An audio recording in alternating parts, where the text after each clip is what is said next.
तो क्या हाल चाल मित्रों। Welcome back to the channel. और आज जो हम पढ़ेंगे वो होगी exclusive powers of the parliament. तो हमने पहले जितने भी इसके टॉपिक्स थे इस वाले चैप्टर के वो सारे कवर कर लिए हैं। अभी लास्ट जो है टॉपिक रह रहा है इस वाले चैप्टर का। तो चलिए इस वाले टॉपिक को जो है हम अपना शुरू करके फिर जल्दी से इसे ख़त्म करते हैं।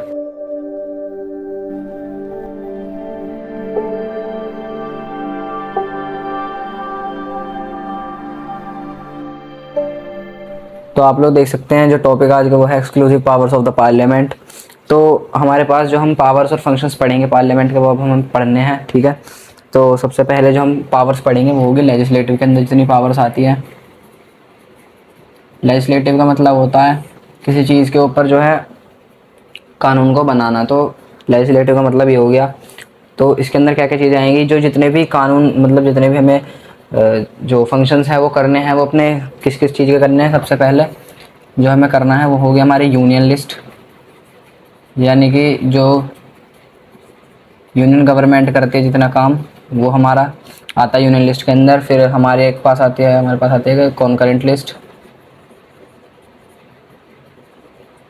ठीक है। यूनियन लिस्ट के अंदर हमारी सिर्फ जो है लोकसभा काम करती है और कॉन्करेंट लिस्ट के अंदर लोकसभा ही काम करती है। और एक क्या काम करती है, हमारी जो स्टेट लेजिस्लेटिव असेंबलीज होती है वो भी काम करती हैं। तो दोनों काम करती है इसके अंदर।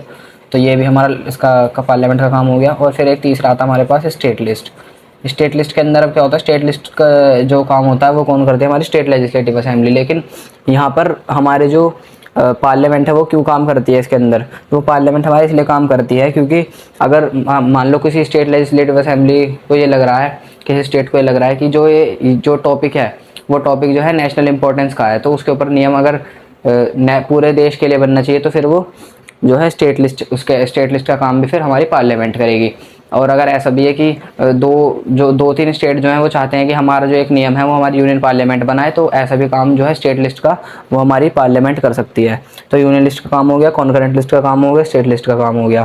फिर इसके बाद हमारे पास आती है रेसिजुअरी पावर्स।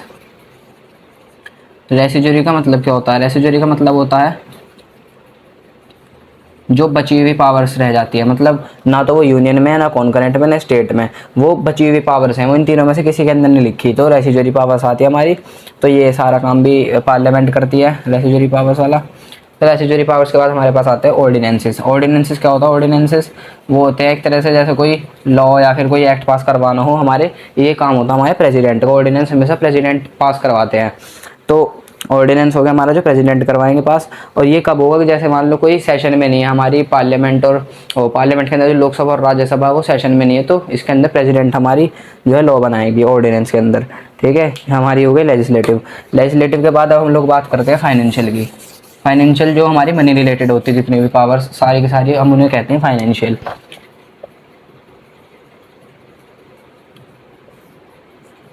फाइनेंशियल के अंदर पहले जो हमारे पास पावर आती है वो होती है बजट। एक पूरे देश के सामने हमारे जो है पूरे साल का पूरी सरकार का फिर पूरे साल का जो है हमारे पास बजट हमारी सरकार हमें दे देती है। तो साल के स्टार्टिंग में हमारी बजट दे देती है हमारी जो सरकार है, जो हमारी फाइनेंस मिनिस्टर होती है वो देती है इसे, ठीक है। फिर बजट के बाद जो है हमारे पास और क्या चीज़ आती है, फिर आती है हमारे पास सप्लीमेंट्री ग्रांट्स। तो जितनी भी सप्लीमेंट्री ग्रांट्स हैं वो सब भी काम जो है हमारा फाइनेंशियल के अंदर आता है, सप्लीमेंट्री ग्रांट्स। सप्लीमेंट्री ग्रांट्स के बाद हम लोग देखते हैं क्या चीज़ है, वोट्स ऑन अकाउंट। अकाउंट से रिलेटेड जितना काम है वोट्स का तो वो इसके अंदर होगा। फिर उसके बाद जो है टैक्सेशन। टैक्सेशन यानी कि टैक्स को कलेक्ट करना, टैक्स को कहाँ यूज़ करना है, ये सारा का सारा काम हमारा किसका होगा, पार्लियामेंट का होगा। तो ये हो गई हमारी पूरी फाइनेंशियल पावर्स यहाँ कंप्लीट हो गई। अब इसके बाद हम लोग देखते हैं कि एग्जीक्यूटिव पावर्स क्या है। तो एग्जीक्यूटिव क्या होता है, किसी चीज़ को अपने किसी नियम को अपने देश के अंदर लागू करवाना। अब लेजिस्लेटिव ने नियम बना दिया था तो अब एग्जीक्यूटिव उसे जो है नियम को लागू करेगी देश के अंदर। तो एग्जीक्यूटिव में यहाँ लिख देता हूँ। एग्जीक्यूटिव के अंदर हमारे पास क्या क्या चीज़ें आएंगी, एग्जीक्यूटिव के अंदर आएगी इंटरपेलेशन। इंटरपेलेशन एक तरह का एक्ट होता है, यानी कि जिसे पास करवाया जाता है क्वेश्चंस पूछने के लिए। इंटर से हम लोग इसका पता लगा सकते हैं कि इंटेरोगेटिव सेंटेंस होता है वो जिसके अंदर हम जो है क्वेश्चन पूछते हैं। तो इंटरपेलेशन के अंदर इंटर आ रहा है, तो इंटेरोगेटिव में भी इंटर आता है, तो यहाँ पे क्वेश्चन के बारे में बात हो रही है, ठीक है। इंटरपेलेशन हो गया हमारा। इंटरपेलेशन के बाद हम लोग पढ़ते हैं vote of no confidence. Vote of no confidence एक ऐसा एक्ट होता है कि जिसके अंदर हम vote of no confidence motion कि जिसके अंदर जैसे मान लो हमारा जो है कॉन्फिडेंस हट गया है हमारी गवर्नमेंट के ऊपर से, तो हम उनके ऊपर जो अपोजिशन में जो पार्टीज होंगी वो जो गवर्नमेंट है इस टाइम उसके ऊपर नो कॉन्फिडेंस मोशन लगवाएगी, और उससे जो है ये पता लगता है कि कॉन्फिडेंस लोगों को उसके ऊपर है नहीं गवर्नमेंट के ऊपर, तो फिर वोटिंग होती है। अगर उसके बाद वो गवर्नमेंट जीतती है तो फिर वो सरकार में रहेगी, नहीं जीतती तो फिर उसकी जो सरकार गिर जाएगी वहीं पे, ठीक है। Vote of no confidence motion हो गया। उसके बाद आता है मॉनिटरी कंट्रोल। अब जितना भी पैसों का जितना भी सारा का सारा कंट्रोल होता है, ठीक है, पैसों वाला जो कंट्रोल होता है मॉनिटरी कंट्रोल, वो है हमारा एग्जीक्यूटिव के अंदर। फिर एग्जीक्यूटिव हमने पढ़ लिया। अब इसके बाद हम लोग पढ़ते हैं इलेक्टोरल क्या होता है। इलेक्टोरल के अंदर हमें इलेक्टोरल से समझ में आ जाता है कि इलेक्टोरल क्या होता है, कि किसी चीज़ में इलेक्शंस के ऊपर इसमें बात होगी। तो इलेक्शंस के अंदर देखते हैं इसमें इलेक्टोरल के अंदर क्या होगा। इलेक्टोरल के अंदर किस किस का इलेक्शन होगा, हम इसके अंदर इलेक्शन देखेंगे। तो इलेक्शन होगा इसके अंदर प्रेसिडेंट का। अब इसके अंदर आप लोग देखना कि उनके असिस्टेंट के भी, मतलब जिसके बारे में हम बात करेंगे उसके असिस्टेंट का भी इसके अंदर इलेक्शन होगा। तो प्रेसिडेंट का एक तरह से असिस्टेंट होता है, कौन होता है, वाइस प्रेसिडेंट। तो वीपी लिख दूंगा मैं यहाँ पे। फिर उसके बाद हमारे पास कौन होता है, स्पीकर, लोकसभा के जो हमारे स्पीकर होते हैं। फिर उसके बाद कौन है, डिप्टी स्पीकर। इनके असिस्टेंट भी इन्हें कह देते हैं डिप्टी स्पीकर, ठीक है। प्रेसिडेंट, वाइस प्रेसिडेंट, स्पीकर और डिप्टी स्पीकर। तो अब हमने इसके अंदर एक चीज़ देखी कि प्रेसिडेंट का चुनाव हो रहा है, तो ये हमारी पार्लियामेंट की एक बॉडी है। वाइस प्रेसिडेंट को हो रहा है, इसका एक असिस्टेंट है। स्पीकर को हो रहा है, स्पीकर कौन है हमारे, स्पीकर हमारे लोकसभा के जो प्रिसाइडिंग ऑफिसर होते हैं, हेड होते हैं, वो है स्पीकर। और डिप्टी स्पीकर इनके एक तरह से असिस्टेंट होते हैं स्पीकर के, ठीक है। तो अब हम लोग ये देख रहे हैं कि स्पीकर का इसके अंदर चुनाव हो रहा है। स्पीकर यानी कि हमारे लोकसभा के जो प्रिसाइडिंग ऑफिसर है वो, उसका तो चुनाव हो रहा है। अब ये बताओ फिर जो हमारे राज्यसभा के जो प्रिसाइडिंग ऑफिसर है उनका चुनाव कहाँ होगा। तो मैं बता दूं, जो राज्यसभा के हमारे प्रिसाइडिंग ऑफिसर होते हैं वो हमारे वाइस प्रेसिडेंट ही होते हैं। तो वाइस प्रेसिडेंट का भी यहीं पे हो रहा है, ठीक है। तो स्पीकर के आगे मैं लिख देता हूँ एक बार, ये जो हमारे हेड होते हैं या फिर प्रिसाइडिंग ऑफिसर बोलते हैं जिन्हें हम हेड या फिर प्रिसाइडिंग ऑफिसर बोलते हैं, किसके, लोकसभा के। और ये भी जो है सेम है, किसके, प्रिसाइडिंग ऑफिसर है, किसके किसके प्रिसाइडिंग ऑफिसर है, राज्यसभा के, ठीक है। तो ये चीज़ हो गई हमारी इलेक्टोरल वाली पावर्स हमारी खत्म हो गई। अब इसके बाद हम लोग देखते हैं कि जुडिशियल पावर्स क्या है। जुडिशियल के अंदर आता है कि किसी चीज़ के ऊपर फैसला सुनाना। तो यहाँ मैं लिख दूंगा जुडिशियल।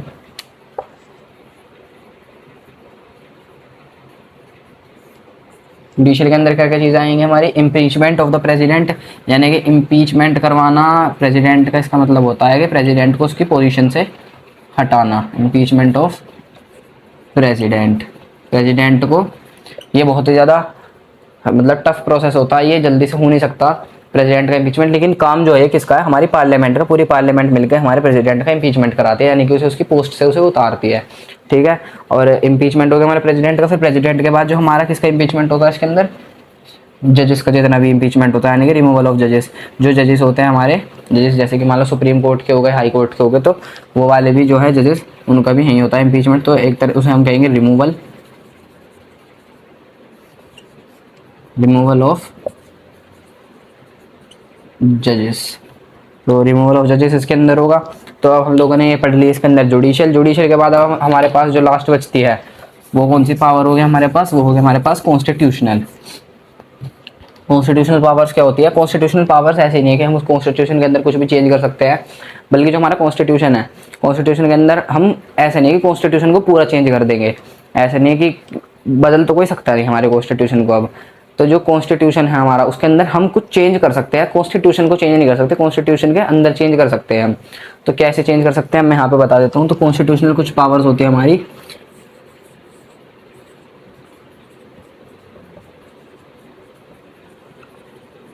Constitutional powers. तो क्या होती है हमारी पावर्स, क्या पावर ही है एक, तो एक ही पावर होती है इसके अंदर, क्या होती है अमेंडमेंट करना, बस सिर्फ अमेंडमेंट करना होता है। अमेंडमेंट का मतलब मैंने आप लोगों को पहले भी बता रखा है, चेंज करना, ठीक है।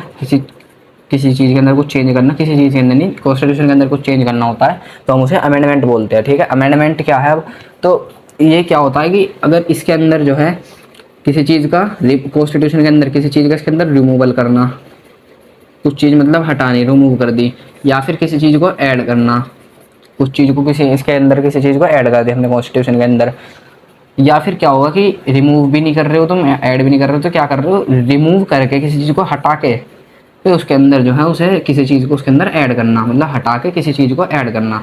तो ये हमारे अमेंडमेंट होता है कुछ। तो इतने हैं जो हमारी, अब हमारी पावर्स जो थी, हमारी एक्सक्लूसिव पावर्स जो थी पार्लियामेंट की, वो सारी ख़त्म हो गई है। अब हमने सारी पढ़ ली है।